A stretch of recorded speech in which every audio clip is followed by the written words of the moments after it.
Gotta wake up early in the morning. Ce matin, nous avons deux talentueux étudiants sur ce plateau. Oumar Diallo, qui a 22 ans, étudiant géologue. À ses côtés, Oumar Ndiaye, 26 ans, qui est en licence informatique. Alioune Badara Kane, c'est à vous. Voilà, deux jeunes esprits brillants, voilà, du Sénégal que l'on soutient, que l'on célèbre sur ce plateau. J'ai envie de dire les deux Oumar, hein? Oui, Oumar Diallo et Omar, c'est Oumar, tout simplement. Alors l'un est étudiant en géologie. Vous voulez emprunter les pas du président de la République, hein? Ingénieur géologue.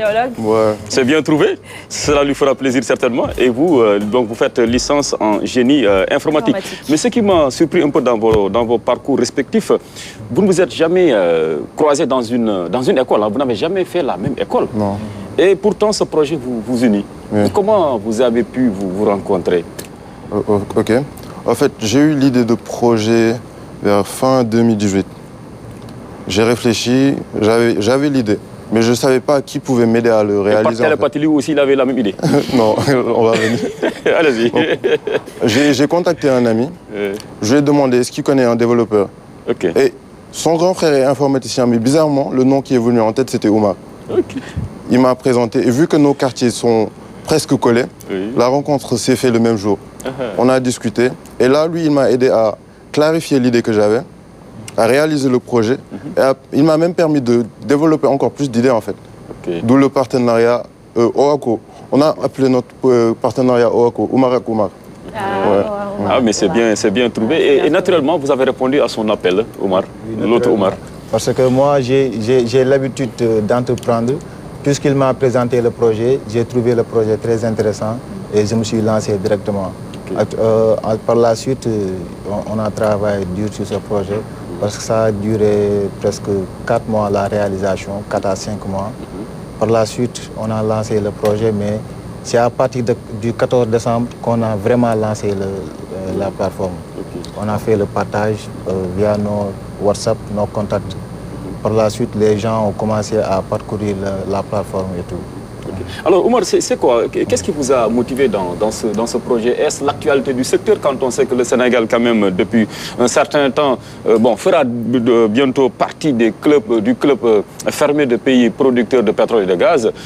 C'est cela qui vous a inspiré à mettre sur pied ce projet ou bien? Oui, quelles sont les autres raisons? Oui, il y a ça, mais il y a aussi, après avoir fini ma première année, j'avais fait un stage dans une entreprise minière. Quand je suis venu là-bas, c'est comme si j'étais dans un autre pays, en fait. C'était carrément différent. Je me suis dit, la réaction que j'ai eue était la réaction de tout Sénégalais, en fait. Je me suis dit, pourquoi pas trouver quelque chose qui pourra aider les Sénégalais dans ce secteur. Alors, j'ai eu l'idée de créer une plateforme qui informera sur toutes les ressources minières et pétrolières. Au début, c'était que ça. Mais par la suite, je me suis dit, je ne peux pas dire ressources naturelles sans parler de l'eau qu'il y a ici et des types de sols, leurs valeurs agricoles, etc. D'où le projet Géocène qui est axé sur 4 grands points. La géologie, l'hydrologie, la pédologie et le pétrole. Mais ça demande quand même beaucoup de recherche. Hein? Ouais, parce que la recherche de données, elle a duré 6 mois parce que je ne voulais pas donner la mauvaise information. J'ai pris mon temps, j'ai fait des recherches. J'ai demandé à des professeurs si les données que j'avais étaient correctes. Je suis parti voir des gens pour voir est-ce que le projet était fiable, en fait. Et après avoir vu que toutes les données étaient exactes et que c'était bien, je me suis fait, OK, on va lancer ça.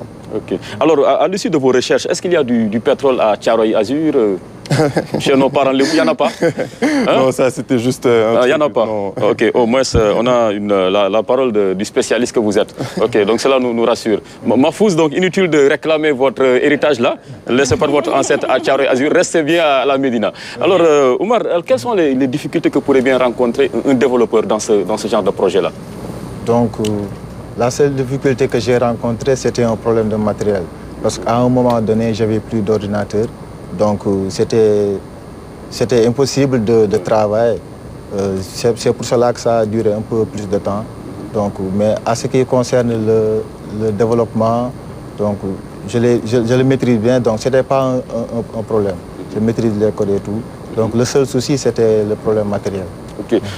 Coly, Ah, déjà, une question, j'en ai beaucoup, mais je vais commencer avec ça. Allez-y. Déjà, On va se les partager. votre public cible, on a l'habitude de dire qu'un produit qui s'adresse à tout le monde ne s'adresse à personne finalement. Est-ce que vous avez un public cible? Ouais, oui. C'est vrai. Nous avons un public cible. Ceux qui œuvrent, ceux qui sont intéressés par tout ce qui est géosciences. C'est ça notre public cible. Mais dans ce public cible, il y a 3 catégories. Les consultants, il y a une partie réservée aux consultants pour le site, les entreprises et les étudiants dans le domaine. On leur a créé une partie emploi, ils peuvent mettre leur CV en ligne, écrire des articles, publier, avoir plus de visibilité. Je pense que ça leur aidera en fait. Les consultants, on peut leur faire de la publicité, les aider peut-être à rencontrer des entreprises partenaires où une entreprise étrangère peut venir avoir besoin d'un consultant ici. Il n'a qu'à consulter le site dans les différents secteurs et il choisit le consultant qui est adéquat à son projet. Pour les entreprises, on leur propose leur publicité. Lorsqu'ils acceptent notre partenariat, on fait leur publicité. Toutes les annonces qu'ils auront à faire durant la durée du contrat, ils pourront le publier gratuitement. À chacun de leurs activités, Géocène écrira un article sur... parce que Géocène, nous, on écrit aussi des articles qui aideront les Sénégalais à mieux comprendre tout ce qui est sol. Okay. Comme par exemple, on peut écrire un article que sur l'or, l'utilité de l'or, etc. Parce que donner juste les minerais comme ça, sans donner leur utilité, ça n'aurait pas de sens en fait. Donc on veut éveiller ce sentiment d'amour de nos ressources en fait. On veut que chaque Sénégalais comprenne que le développement du Sénégal dépendra de lui. Déjà la connaissance, désolé, la connaissance des ressources. Le président Macky Sall en a parlé sur le PSE. Il dit que c'est un des points importants pour l'émergence. Donc je me dis que chaque Sénégalais doit connaître au minimum les ressources qu'il y a dans son pays en fait. Ouais, et en tirer profit. Voilà. Alors, en guise de complément d'information par rapport à ce qu'il vient de dire, Omar. Donc en plus de ça aussi, il y a le Sénégalais lambda qui veut savoir des informations concernant les ressources naturelles du Sénégal. Parce que d'habitude, ce sont ceux juste qui étudient la géologie ou bien les entreprises qui évoluent dans ce domaine, qui sont intéressées par les ressources naturelles du Sénégal. Mais d'habitude, il y a certains Sénégalais qui veulent s'informer et avoir les informations nécessaires pour connaître les sols et sous-sols du Sénégal. Ok. Anta? Est-ce que vous avez vous avez essayé de nouer des partenariats avec l'État? Pas encore, mais normalement, d'ici une semaine ou deux, nous comptons aller voir chaque ministère concerné. Oui. Déjà, tout à l'heure, juste après l'émission, on doit aller à Diamniadio, au ministère des Mines. Ah oui. La semaine prochaine, on essaiera de voir d'autres parce que je pense que ça intéresserait l'État en fait. Parce que le projet, il est venu pour leur aider dans l'optique. On suit l'optique du gouvernement en fait. On suit les points parce qu'on ne peut pas être au Sénégal, il y a un président, il y a un gouvernement, on ne les suit pas en fait. Tout ce qu'on doit faire doit être dans l'optique de leur plan en fait, de leur déroulement. Ok. Au-delà de ce projet, vous avez d'autres ambitions? Oui. Comme quoi? Oui. Parce que la Géocène, c'est notre premier projet. Oui. Mais au-delà de ça, on a d'autres projets qui sont en tête. Donc on attend juste que Géocène soit au-delà de nos attentes pour qu'on puisse entamer les autres. Nous ne voulons pas nous limiter qu'au digital. Oui. Parce qu'on compte aussi organiser un panel. Parce que je pense que c'est le meilleur moyen pour aider les Sénégalais. Un panel où il y aura des échanges, des personnalités dans les différents points. On va aussi organiser 2 concours. Un pour les lycéens, pour pousser les élèves à connaître. Sûrement, ça sera sûrement des exposés, etc. On en discutera. Et un débat pour les étudiants. On essaiera comme gain, de leur trouver des stages. Pour les étudiants, de leur trouver des bourses. Ça sera un moyen d'aider les Sénégalais, en fait. C'est vraiment ambitieux. Et pour ça, on a la formation des sols et des sous-sols du Sénégal. La formation des jeunes vers les métiers du sol et du sous-sol. Par exemple, moi, je suis le premier bénéficiaire de ce projet parce que je suis informaticien, je ne connais rien de la géologie.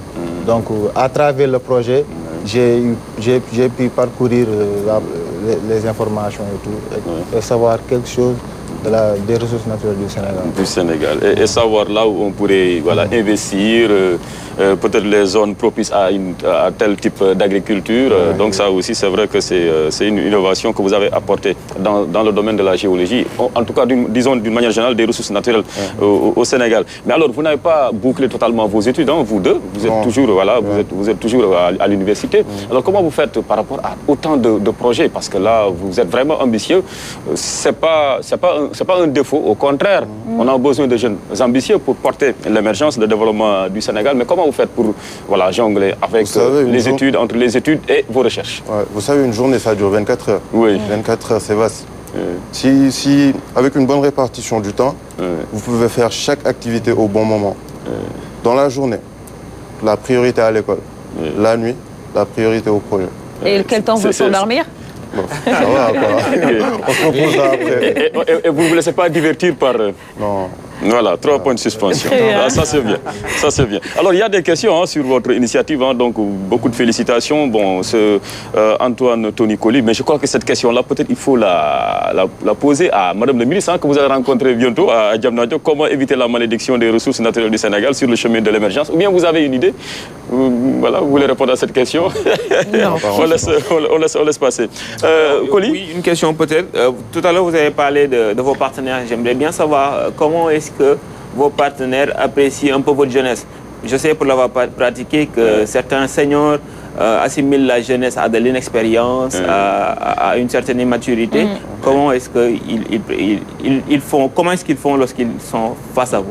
En fait, au début, quand je leur dis j'ai 22 ans, ils se disent ouais, il est trop petit. Mais après avoir discuté avec eux, ils constatent que j'ai des idées en fait. Vous savez ce que vous voulez. L'âge, ça importe peu en fait. L'essentiel, c'est les idées qu'on a en tête. Mais en ce moment, la plupart de nos partenaires, ce sont des jeunes. Comme l'AGES, l'association des jeunes géologues et environnementalistes du Sénégal, c'est des jeunes. Le club mine pétrole de l'université Cheikh Anta Diop, c'est des jeunes. Parce que c'est nous la jeunesse, c'est nous qui pouvons développer le Sénégal.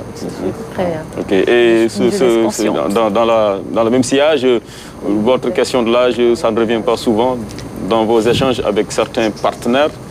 Vous pourrez être refroidi par votre jeune âge, quoi. Oui, actuellement, le Sénégal, c'est la jeunesse qui porte le flambeau. Parce que d'habitude, aujourd'hui, c'est l'entrepreneuriat même qui s'impose. Donc, je pense que les partenaires, ils doivent savoir que ce sont les jeunes qui ont les bonnes idées et ce sont les jeunes qui sont plus expérimentés. Parce qu'aujourd'hui, nous sommes au monde du 2.0. Actuellement même... Dans le domaine expérimenté, dans le domaine du digital, mais pas dans les autres secteurs quand même. Il faut bien préciser aussi. Ok. Alors, et Séni, certainement, cela doit vous ravir, vous qui représentez les jeunes de la RTS qui vont preuve de civisme à travers donc, la randonnée de ce week-end et d'autres actions de, disons, de salubrité publique. Qu'est-ce que cela vous inspire, le parcours de ces deux jeunes-là? Moi, j'ai envie de reprendre la phrase de Mbappé qui dit « Ne me parlez pas d'âge » parce que ça importe peu. La chose la plus importante, c'est la compétence. Du moment où il y a les idées qui sont là, je pense qu'on doit les accompagner pour... moi, j'apprécie beaucoup cette initiative parce qu'il y a 2 ans, j'étais à Kédougou et je suis allée là où les gens ils cherchent l'or. Et j'avais l'impression de regarder le film Blood Diamond. Tellement... C'est un autre monde. Dans les mêmes conditions. Moi, j'étais là, pour moi, j'étais dans le film. Parce que c'est incroyable. Donc aujourd'hui, si on a une plateforme comme ça, ça nous permet vraiment de savoir et de connaître les ressources qu'on a au niveau de notre pays. C'est important parce qu'il y a beaucoup qui ne savent pas. Ok. Alors, merci beaucoup, Omar, merci à vous. Vous restez et puis on reviendra sur d'autres questions. Dans la deuxième partie, il y a aussi nos téléspectateurs qui se signalent avec des contributions et des questions. Merci beaucoup. On a des félicitations aussi de Serine Mordiop qui dit vraiment, Omar, félicitations à vous et bonne continuation. Merci beaucoup. Il est 7h24. On va marquer une courte pause et voici le clip du jour.